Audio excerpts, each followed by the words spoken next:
নমস্কার বন্ধুরা, আবারও চলে এসেছি নতুন একটি রেসিপি নিয়ে। যে যেখান থেকে আমার ভিডিওটি দেখছেন, আশা করি আমার সব বন্ধুরা খুবই ভালো আছেন। একটি লাইক দিয়ে ভিডিওটি শেষ পর্যন্ত দেখুন। আশা করি আমার আজকের রেসিপিটি আপনাদের খুবই ভালো লাগবে। আজ তৈরি করে দেখাবো পাকা আমের শরবত। তার জন্য প্রথমেই আমি এখানে দুটো আম ভালো করে খোসা ছাড়িয়ে নিলাম, আর সঙ্গে নিলাম 1 বাটি দই আর পরিমাণ মতো চিনি। এখন আমগুলো পিস পিস করে কেটে নেব। এই গরমের মধ্যে পাকা আমের শরবতটা খুবই ভালো লাগে। দেখুন বন্ধুরা, আমগুলো আমি পিস পিস করে কেটে নিলাম, আর সঙ্গে দিয়ে দিলাম টক দই। আপনারা যারা আজ প্রথমবার আমার ভিডিওটি দেখছেন, আপনাদের কাছে যদি আমার রেসিপিটি একটু ভালো লেগে থাকে, তাহলে যারা ইউটিউব থেকে দেখছেন আমার চ্যানেলটি সাবস্ক্রাইব করে রাখবেন এবং পাশে থাকবেন। আর যারা পেজ থেকে দেখছেন আমার পেজটা ফলো করে রাখবেন। ধন্যবাদ বন্ধুরা। এখানে আমি 4 চামচ চিনি ব্যবহার করলাম। মিষ্টিটা অবশ্যই যার যে স্বাদ অনুযায়ী ব্যবহার করবেন।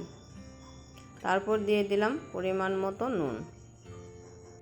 এই পাকা আমের শরবতটা খেতে কিন্তু অসাধারণ লাগে, আপনারা অবশ্যই ট্রাই করবেন।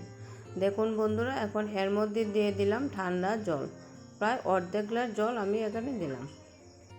এখন পেস্ট করে নেব। দেখুন বন্ধুরা, আমি পেস্ট করে নিয়ে এলাম। একদম খুব সুন্দর করে মিশে গেছে সবগুলো উপকরণ। দেখুন বন্ধুরা, দেখেই কিন্তু বোঝা যাচ্ছে কতটা লোভনীয় হয়েছে।